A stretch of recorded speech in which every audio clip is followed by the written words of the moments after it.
Morning everyone, my name is Crystal. Welcome to my YouTube channel. Welcome old subscribers, welcome new. If you like my videos, please press that like button. Please do subscribe. Today is Thursday morning. It's been raining overnight here in the UK, Rochester, so it's wet outside. Slight breeze and it's not too hot today. Alexa, what's the time, please? It's 8:23 a.m. Alexa, what's the date today? Today is Thursday, the 27th of July. Alexa, what's the weather like? Right now in Rochester, it's 17 degrees Celsius with cloudy skies. Today's forecast is clouds and showers, with a high of 22 degrees and a low of 15 degrees. Alexa, what's the weather outlook for the weekend? This weekend in Rochester will be raining with a high of 22 degrees Celsius and a low of 13 degrees. Alexa, can you tell me a joke? Why was the broom late? It overswept. Alexa, whose birthday is it today? Today's famous birthdays include American professional golfer Jordan Spieth, American professional wrestler and actor Paul Levesque, Irish actor Jonathan Rhys-Meyers, Hong Kong actor, martial artist and action choreographer. He is divorced with Sissy Wang in 2019. Donnie Yen, and Danish actor and screenwriter Nikolai Coster-Waldau. Right guys, so it's Thursday. I'm just trying to, I've got to do a load of washing up before my water supply gets cut off at 10 a.m. Not because I haven't paid the bill, but because ICOSA sent a letter saying that some works have been doing and the water's going to be cut off from 10 till 3. So I'm going to do this video, then I'm going to do a sink full of washing up, make sure the kettle's filled up, and just carry on from there. Last night I took Max out for a walk on the Rochester Riverside field, and the guy with a black dog, he's like an older type man, with a black dog, was coming off the field as I was going on. It was raining yesterday evening when I took Max out, but I wanted to go for a walk, so I took my umbrella and I walked around the field by myself, and it was really empty until I started to turn around the corner to come home, and then the guy with Luna, the black dog, was coming on the field as I was coming off. So I walked straight home, and I just came indoors. I was quite happy. I'd had company yesterday. I'd gone into the co-op, I'd spoken to Kim, and I was feeling a bit better than I normally do. So I wasn't feeling depressed when I went outside last night. The tide does come in quite high, especially when it's, you know, wet weather and the rain's gone on the river. So the tide was fairly high. But I was feeling fine. I walked Max off the field in a happy mood. And yeah, I was okay. I got into my flat, made myself a cup of coffee, had a snack, put the telly on, didn't find anything on the telly that I wanted to watch, so I flipped through YouTube and I put on a couple of films, and one was about human trafficking with Donald Sutherland in it. It was a Scottish type based film, but it was quite horrific actually. It was a 2005 film about human trafficking and how these people in different countries just snatch kids from the street and con and dupe women into thinking they're having a relationship with them. In fact, they get taken and sexually abused and used as sex slaves. children and women. It was quite disturbing, but it had a warning on it. I hadn't watched it. It was a 2005 film. I used to like Donald Sutherland. He's got a son called Kiefer Sutherland, and they're both great actors. So I watched that, but in places it was really upsetting. Just snatching children off the street, just done in a few seconds, just picking a child up and then grabbing them and putting them in a van or something and then driving off with them. And the opening scene was of a foreign woman. She was a really young girl, beautiful, very young, 15. And they'd obviously stolen this girl. And the scene opens where this girl was being forced to have sex with this really, really fat, gross man. And he went to unzip his fly and she jumped out the window and committed suicide. It was heartbreaking. It really, really was. I mean, this is what happens and worse. Children do get snatched off the street, especially in different countries. We was right through India, America, stealing American women, American kids, and obviously other foreign countries. And some of these girls were very, very young, 12, 13. So they just showed you how quickly they just grab a child or a really thin young woman and sweep them into the car, just snatch them like that in a few seconds. And they use false number plates on the cars so you can't trace the car. Right, so I watched that last night right up until bedtime. I went to bed. This morning I've got up early because I want to get everything done that I need to use water with, like washing up, maybe a bit of hand washing and washing down the surfaces. I've even cleaned a bit of bird shit off my bedroom window. I've been meaning to do that for ages, but I live in a block of flats and the windows are high. I don't have a window cleaner, so basically I have to get something that's telescopic, and I've actually got a duster, and I wet the duster, pulled out the handle, and I've washed the bird shit off my bedroom window. I'm not paying window cleaners nearly £20 just to clean one window which leads outside onto the street of my bedroom. I'm not paying that just for them to come and clean one window. So I've got a telescopic pole, and I was waving it up and down the window this morning, getting the bird shit off. So I've got like windows out of my living room come kitchen, but the balcony's there, so there's no way a window cleaner can do that window from the outside. So I clean those myself. I get a bucket and a sponge and dust it afterwards. So I clean those windows myself, and I'm sick of the pigeons shitting all over my bedroom window. I clean it, and the next day you get a load of pigeon shit on your window. So even if you do get window cleaners, if you're quite high up where I am, the birds shit on the windows every day. It's ridiculous. I hate bird shit. I really do. It's disgusting and it dries hard, doesn't it? Right, Alexa, good morning. Good morning. On this day in 1949, the world's first jet-propelled airliner, the de Havilland Comet, made its maiden test flight in England.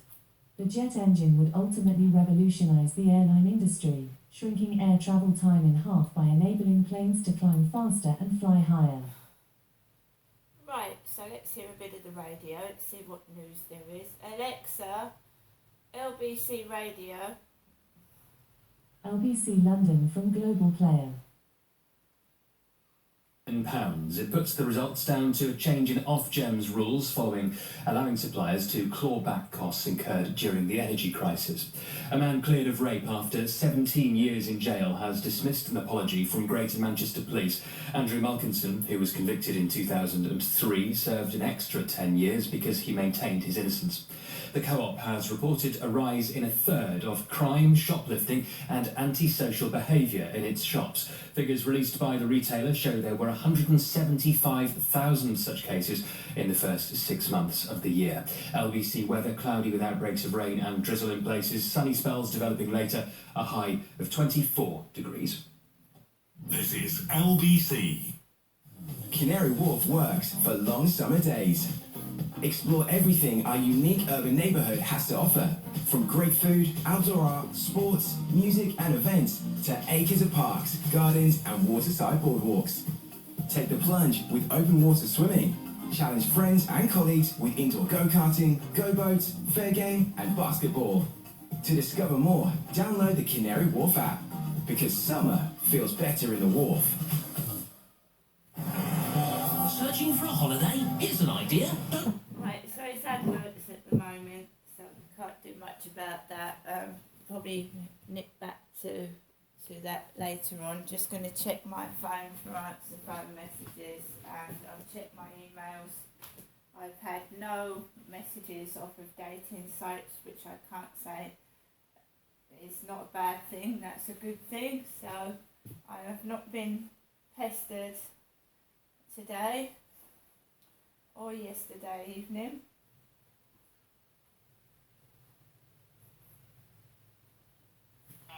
You have 1 new message and 11 saved messages. First new message. Received yesterday at 4:17 p.m. Good afternoon, Ginestra. It's me, your mum, Jennifer, speaking from my landline phone to you, Ginestra. Wishing you I do hope you've had a good day so far, and I hope the rest of the day goes just as well. All right, Ginestra, it's me, Jennifer, your mum, giving you the usual afternoon daytime telephone call. I'll give you another telephone call, perhaps this evening, just to wish you good night and God bless. Okay? And again, thank you, Ginestra, for coming up to see me yesterday. It was very, very good to see you, and I actually enjoyed your company. Okay, Ginestra, bye for now. I hope you've had a good day. Bye. I in fact had a word with my mum yesterday evening, and I know the other day I accidentally tripped over and fell and crushed my mother's lampshade, so I'm going to be looking out for a lamp and a lampshade for my mum to replace the one I've broken. But she said that she'd asked Sue to get her a lamp, so I don't know whether that's going to she'll end up with 2 lamps or lampshades, so it really doesn't matter, does it? 2's better than 1. So yeah, I'm just chilling out, just waiting for the water to get cut off. I don't know about anybody else, but I do have a lot of cups of tea and coffee throughout the day. But I do have lots of mineral water. Not lots, a few small bottles, but I mean, you know, you start to realise how just living a few hours without tap water, and water is also, water's a lot of things, isn't it? It's a toilet, the lavatory, the shower, the bath, drinking water comes out the kitchen tap. I'm not looking forward to the cloudy colour coming out afterwards, but I probably won't use the waters too much until tomorrow. So, you know, Alexa, LBC Radio. LBC London from Global Player.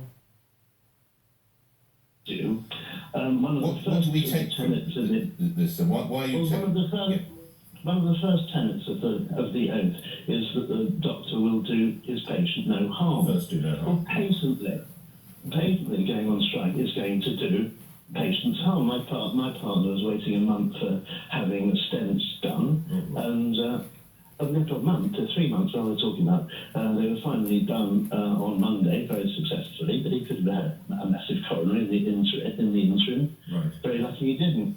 So perhaps they should reinstitute the taking of the Hippocratic qualification. I haven't put it as eloquently as you, but I have sort of put that point in a previous conversation with a member of the BMA, and they say it is necessary to do that because the government is doing far greater harm to the NHS by losing staff, by having poor morale, by having poor outcomes, because it is not properly funded. So we, essentially, he told me, we have to do this for the benefit of the patients within the NHS. Alex?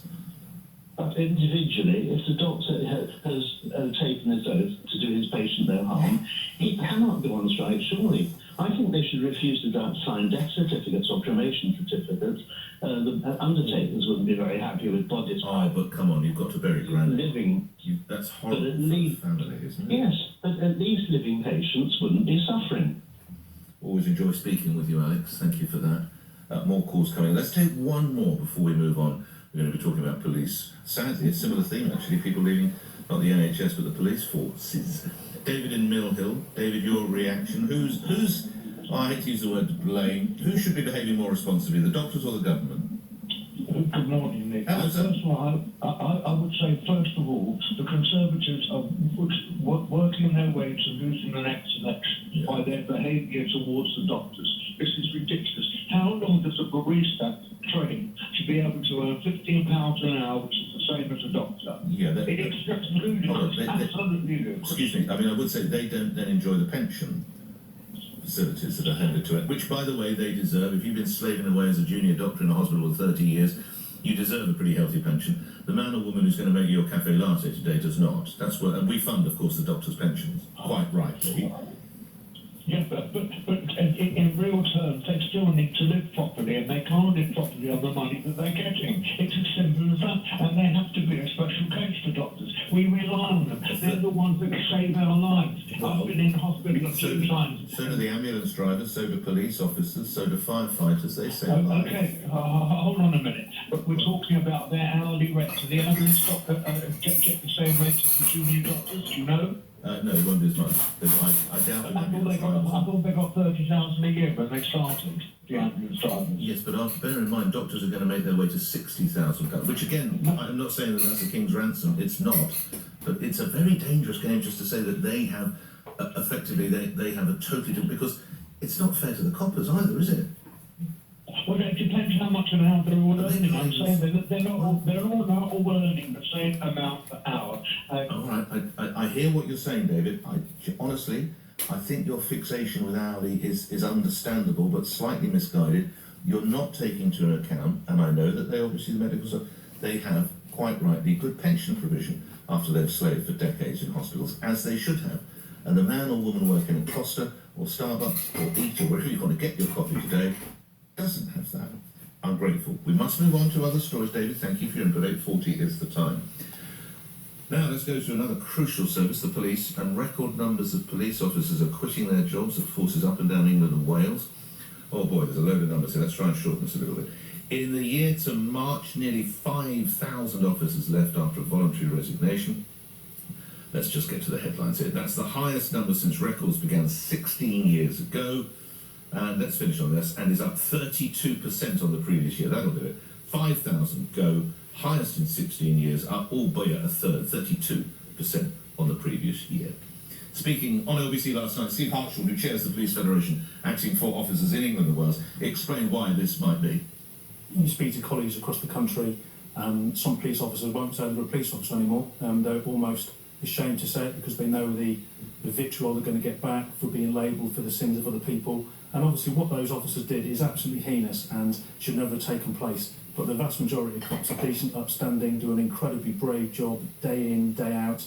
But it is worrying when people think, how do all the same policemen? Well, let's not judge police officers by those appalling cases. That's for goodness sake, that would be like judging every radio presenter by Jimmy Savile or something like that. I mean, it's just beyond the pale. Let's come into the conversation. Now, Rebecca left a police force, we're not going to tell you which one, the back end of 2021, and joins me now. Thanks for coming on, Rebecca. Why did you quit the job? Good morning. Hi, pleasure to be on.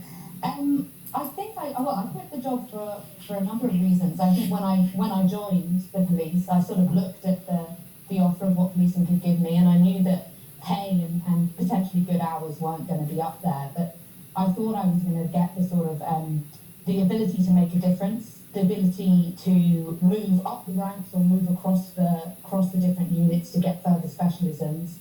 And then finally, also just to get a chance to develop as a person. I think that policing can offer a real chance to build your character and deal with some of the difficult situations in life.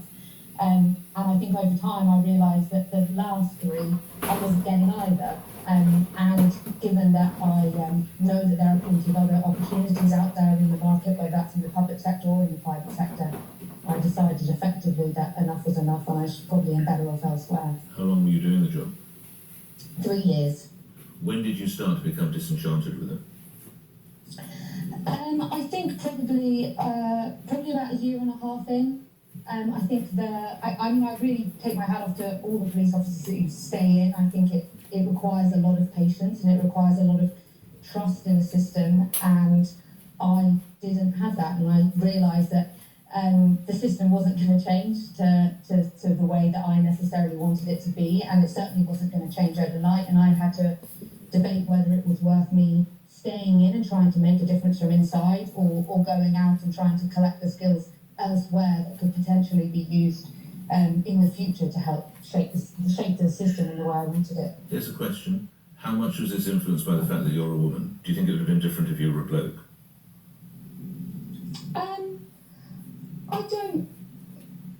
No, I don't think so. I think I knew a lot of male colleagues who had trouble. I think if you're a self-aware male colleague, I think they saw the issues as much as me. Maybe they didn't. Right, guys, I'm gonna make myself a cup of coffee and get on. Yesterday I went to Costa Coffee, Rochester Riverside. I went to Costa Coffee, Rochester Riverside. I had I think it was a large latte or a medium latte, and I also had one of their frappes but without the cream, because the cream in a frappe has exceptional amount of calories in it. So I had a good day yesterday. I had company and I'd been out, and just if you do that, I think even if it's just once a month, then it made me feel better. I don't feel so bad this morning. I also got some spicy ginger biscuits, and these are made with stem ginger. As a Costa Coffee ginger biscuits. So I got some biscuits to go with my coffee this morning. Right, see you later, guys.